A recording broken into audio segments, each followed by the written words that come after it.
Hey guys, and welcome to another First Impressions video, the video game series in which we look at a soon-to-be released game and I give you my first thoughts and impressions on it.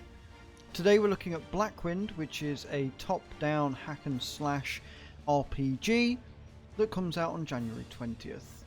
It's pretty damn fun from the outset, although it is fairly simplistic and could do with some sort of seamless changes, if that makes sense. But as always, we'll look through the options first. I will show you some of the customization that you can do with this, and then we'll jump straight into the gameplay and you can see for yourselves what you think. So let's not waste any time, let's jump straight into it. Alright, here we are in the options. Now it is worth noting that you can play with a mouse and keyboard or a controller. I personally find it easier with a controller just because everything's sort of laid out for that, but you can play with a keyboard and mouse. The shooting in the game will probably be a little bit more accurate with a keyboard and mouse, but honestly, you're not really going to be shooting that much, in my opinion. It's not really the play style that is preferred in the game, if that makes sense. So, your game options, you can choose what language you are, what difficulty, you can have the tutorials on or off, aim lock on or off, subtitles on or off, or vibration on or off. Pretty straightforward, nothing out of the ordinary there. Your controls, it does flip pretty quickly between keyboard and mouse or controller. You do have to come out of it and go back into the option to see what it is that you do though. So there you go, you've got your parry, you've got your power attack, you've got your power that you want to choose when you unlock them, dash, action, jump and attack. It's all there, pretty straightforward and simple. Your audio, you actually have quite a few audios here, which is nice. You've got your UI, your voices, there is sound acting all the way through, little tidbits of information and pre-recorded sort of action scenes if you like, sound effects, music and your master. It's pretty robust, pretty decent, nothing really to complain about there.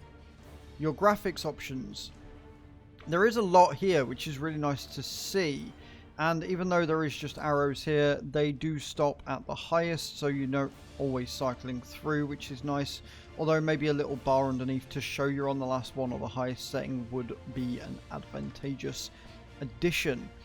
You've got your radial blur, you've got your chromatic shift, you've got your vertical sync, your full screen windowed, which is nice, basically borderless full screen, your resolution, scale, and then it's detail, shadows, lights, anti-aliasing, bloom, depth of field, ambient occlusion, volumetric lights, and distortion.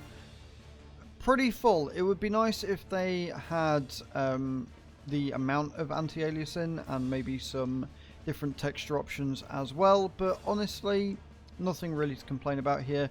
It's not a super detailed game, although the art style is really cool and you are top down most of it, so I can understand them having it and not really being that too detailed with it, but hey, it's better than most games that I've tried this year already. So there's the options. Let's look at some of the customization you can do in game and how that all works, and then we'll jump into the gameplay after that. Alright, this is your skills screen. Now, as you can see, I've already done some upgrades just to see how it all works. You can only do this during special areas around the map that you're in, and it takes you to this little facility. It's an upgrade thing. It's all built into the story, which is really cool as to why it's there. You've got a number of different things. You've got your skills, you've got general, combat, and special. Your skins, so you unlock different skins as you go through the game, which is really cool.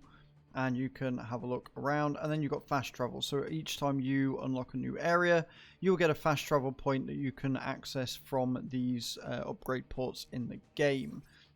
Skills are pretty generic, honestly. You've got your double jump, and then you'll unlock, I'm assuming, a glide maybe, I'm not entirely sure.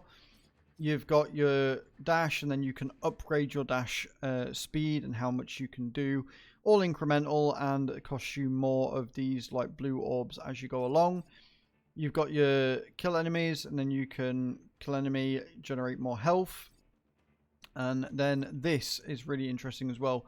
So you can terminate enemies in this game, and much like the Doom feature, where if you perform a special kill you will get more health, more orbs in general. This is the same sort of system, and you can unlock more and get that more equipped and more specialized.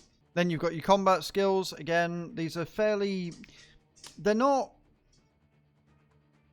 amazingly like wow or special in their own, but they are functional and they are usable. So you've got here, you've got Battle Framers learn to use arm gun, then you can deal more damage with your arm gun. You've got your blades here, and you can make them do more damage, essentially, and then you unlock these as you go through. You've got your dash, and then dash cause enemies, which is really useful, especially if you're dashing a lot. And then your special. At the minute, we've only got rockets, so we're very early in the game, and you can see there's a lot more that you can unlock. I love the fact that there's quite a few skins in the game that you can change as you go through to make your battle mech look pretty damn badass. And then, as I said, the fast travel as well. Let's look into the game and see what the actual gameplay is like, because it's fun, it's good, but it could be better. Alright then, so as you can see, it looks pretty damn good. It looks very hi-fi. We are in a research facility right now. Little light, and as you can see, you can dash. Looks very cool with all of the particle effects and everything. You can bring out your blades, which apparently have changed color with me upgrading things. That's always interesting to know. You have your AI next to you that tells you when you've got enemies coming at you. This is on easy just for the purposes of the video. And you're going to be doing a lot of this. Like, shooting isn't the best in the game. You can't really see where you're shooting, and there's no real like lock-on type. There's just this automatic lock-on that you can do normally. And using your heavy attack is very slow and therefore not really worth it. Obviously, with skills that you upgrade, you can make it so you cause damage with your dash and stuff, which is kind of awesome. But it is fairly simplistic in its design. There's not a huge amount of complexity. You can't do things like jump and then hit. It won't let you. You can't really jump and shoot in the air. Not with any great accuracy, at least. And it feels a bit dumbed down as a result. Like, it's not very seamless, I think is the word I would use. It doesn't feel like... It doesn't flow very great, right? It's fun, and watching enemies explode and seeing the different animations when you terminate them is all very well and good, but again, even with the termination, there's not that many different animations for it, which is a bit of a shame. So you do a couple and then you're doing it for functionality more than you're doing it for how cool it is, right? It's probably going to be quicker in the long run just to take them out by slashing them, but you know you're going to get a bonus by using the terminate, so that's what you use when you get the chance. But again, it feels like it breaks the combat down, it slows it down, and again, the animations after a while are not that fun. And that's sort of like a theme that I've noticed with the entire sort of game.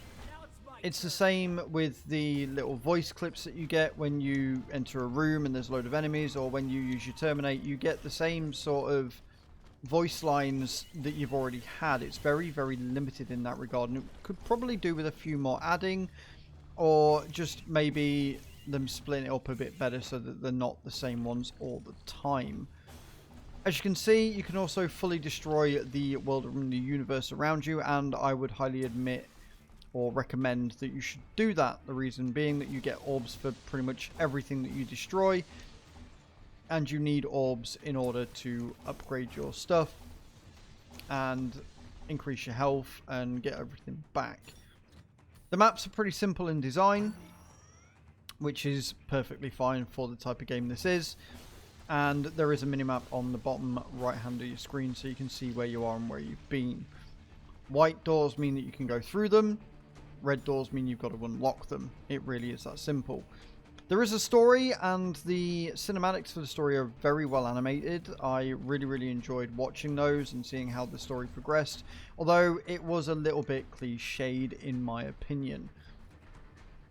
But honestly, I'm enjoying the game. It's fun to play. It could do with being maybe a little bit more like I say, a bit more flowy, a bit more seamless.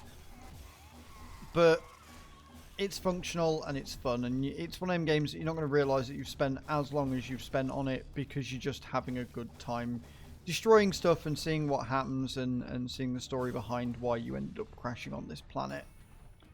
So there you are. This comes out on the 20th of January, guys, in a couple of days' time from the release of this video. Please let me know in those comments down below what you thought of the video and what you thought of the game, and I shall see you all next time. Ciao, ciao.